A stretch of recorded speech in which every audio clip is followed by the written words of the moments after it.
Hello, and you're watching Sharing Vietnam.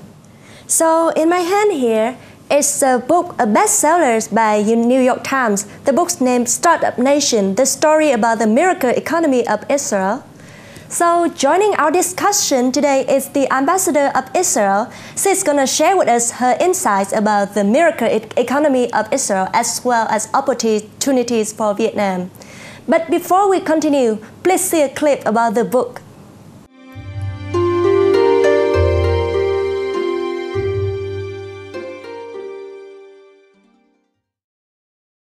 According to Nationbook.com, the book Startup Nation, the story of Israel's economic miracle, addresses the trillion-dollar question. How is it that Israel, a country of 7.1 million, only 60 years old, surrounded by enemies in a constant state of war since its founding, with no natural resources, produce more startup companies than large, peaceful and stable nations like Japan, China, India, Korea, Canada and the UK? How is it that Israel has proportion attracted over twice as much as a venture capital investment as the US and 30 times as more than Europe?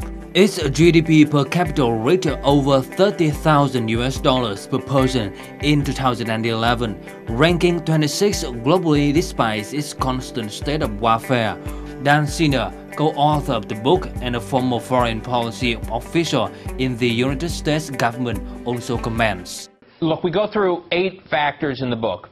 Let me just quickly focus on 2 or 3 of them. One is Israel's immigration and assimilation policies. The Israelis have very innovative policies in how they bend over backwards to bring people to their country from around the world.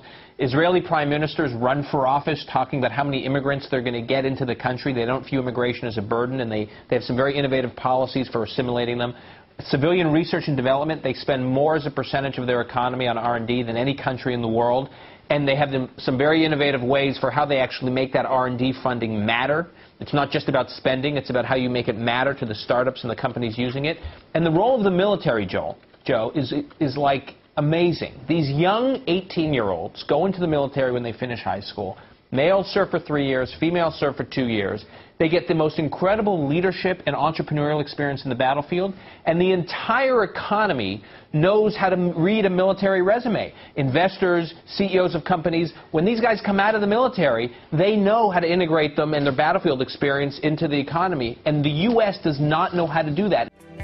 Besides the 2 main factors to explain Israel's miraculous success, which are mandatory military service and immigration, the book also introduced a notion of hot pass, characteristics of Israeli people, to the readers. Hot pass means extremely bold, direct, fearless, daring, and never give up. The book is published in Vietnamese language in June 2013 and is widely introduced to the audiences through the cooperation of Israeli Embassy in Vietnam, Trung Nguyên Coffee Corporation, Orca, Vinapo, and Alpha Books.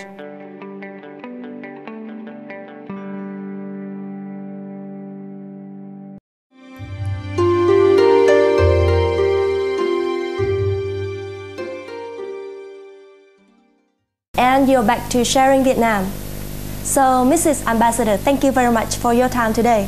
Thank you very much for inviting me. It's a pleasure to be here. So, how many % of the success do you attribute it to the chutzpah culture or characteristics of Israeli people? It's hard to talk about percentage. I think it's a combination of several features, several opportunities, and as I said, also government policies. Yes, you do have the Israeli character of chutzpah, of daring, of speaking your own mind. That's mainly it, speaking your own mind and not being afraid. And if you have a good idea, you will take it and you will follow it, and you will find someone to invest at the end. It won't be easy. It's never easy. It is never easy. Mm-hmm. But you also, of course, have the policies that have led to the integration of the immigration of so many engineers that have immigrated. You have the policies of investment in research and development, the highest in the world compared to our GDP. And but So it is a combination of character, of policies, of opportunities, of understanding that the Israeli market is a very small market. We are only 8 million people today. We don't have a local market like in Vietnam. You have a local market. We don't have it. Everything we invent, everything we produce must be exported. And not to our immediate neighbors. As you know, the situation in Israel, the geopolitical situation around us is a very complicated one, very complicated, which means we need to export to far away destinations. So everything is taken into account when one comes up with the innovation, with the idea, with the funding. Or in general, you agree with the idea that a country needs to cultivate a startup culture and innovative culture for it to success, right? I do agree with them very much. And we are proof, but you can see it on the national level, but also in the individual level. I'll tell you something else that is very prominent in the book is not fearing a failure. We've had many startups that have failed, but those very same people continue immediately to the next startup. They take what they've learned from the failure in the first one, and they implement all the lessons learned in the next innovation they have. And it's no shame to fail. Yes. You only have to try to continue and try again. Yes. So you have to be not afraid of failure. That's it. And it's not always easy, because people naturally are afraid of failure. But you have to nurture an environment that will enable you, okay, you failed, you move on. Yes. You take what you've learned and you implement it in the next project. Yes.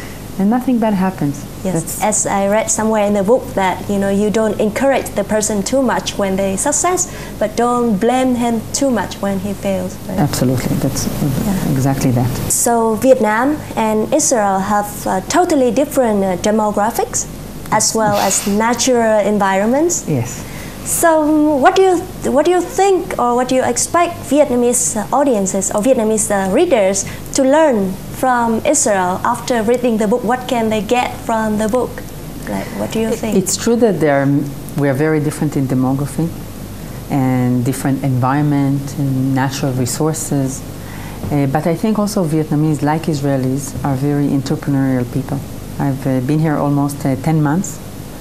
And as we've discussed before, there is always something going, people creating things and new things, and I find many similarities in that to the Israelis. And I've seen it also when I was here 22 years ago. It was a very different Vietnam when I traveled here in 1991. But even then, you would have small things that popped up all the time. Vietnam was opening up at the time, and it was wonderful to see it. It was wonderful to see it, and I've seen it in the south and I've seen it in the north. But I do hope that what they take from the book, first of all, that they learn more about who we are, who are these Israelis, and that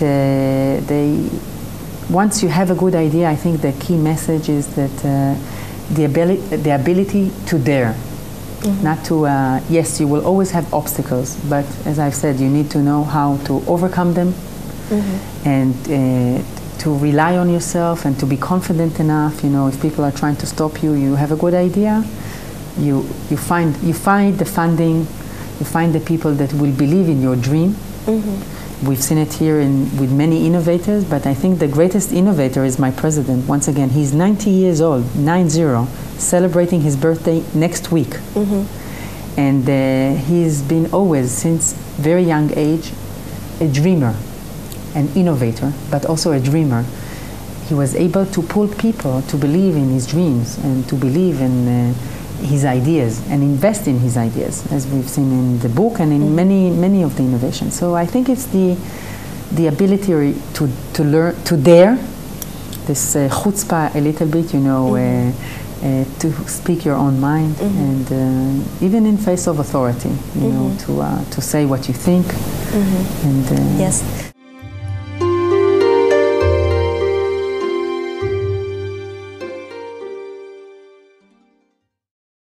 During the book's launching ceremony in Vietnam, Đặng Lê Nguyên Vũ, chairman of Trung Nguyên Group, Nguyễn Hồng Trường, vice president of IDG Ventures Vietnam, and Mr. Trần Trọng Thành, chairman of Vinapo Online Service Joint Stock Company, which owns the Aleza ebook system, shared the contents of the book, which sheds light on the seemingly impossible success of small country of Israel.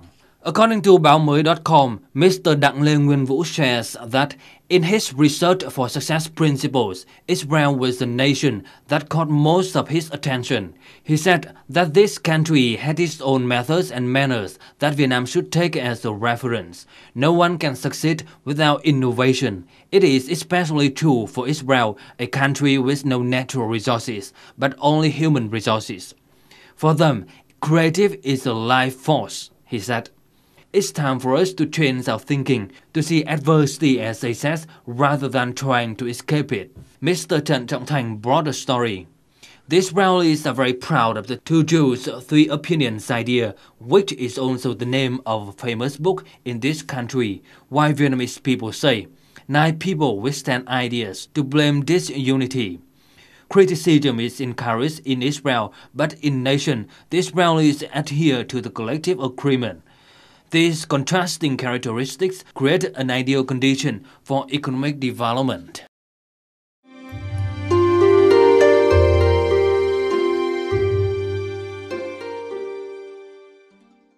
So individual determination is very important.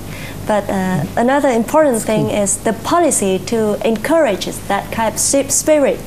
So based on what your experience as the ambassador of Israel, yes, and your experience encountering with the Vietnamese people and culture, what do you suggest the public policy could be like to encourage that kind of innovative and like fearless spirit in people? Well, personal determination, as you said, is key, certainly. But of course, when you look at the education system, it's also a key. Now, I know that today you have companies who are encouraging it very much in the private sector, cultivating this startup or a very motivated young generation that to think outside the box. I think that's the key. Although I have to say, a generation is not only an age. As I said, my president is 90 years old and he's the youngest of all of us. His mind is always going on new invention and new invention. So he shows us that you don't have to be 20 or 30 to think very differently. To think very differently. And I know that in this country you have the same. You have very entrepreneurial nature, as I've said, very open-minded, and I think that's a great thing, and I think we share it in common, and I hope individuals who read the book will enjoy it, will learn something about us, but also, it will make them think, Yes. In this 20th year anniversary of diplomatic relations between Vietnam and Israel, the publishing of the book is one of many efforts to make both countries know more about each other and to bring the two countries closer to each other. Her Excellency Miss Ambassador of Israel in Vietnam, Mirav Elon Shara, also shares exciting and future cooperations between the two countries. Each year, Vietnam has 700 students going to Israel to learn practical agriculture. There are programs to bring Vietnamese journalists to Israel. Israel's medical cloud, a technology to help doctors, nurses to communicate better with the patients, is being implemented in Vietnam. Besides other technologies to stress water issues and to raise dairy cattle, an Israeli demonstration farm has already been established in Ho Chi Minh City. In June and July 2013, delegations led by Vietnamese ministers to Israel promised to promote future trade and cooperation. So, Mrs. Ambassador, thank you very much for your time today. Thank you very much for hosting me. And that ends our show for today. Thank you very much for watching Sharing Vietnam. So if you have any questions or comments, please don't hesitate to send us an email at sharingvietnam@vtc.vn. I'm Jasmine and see you in our next program.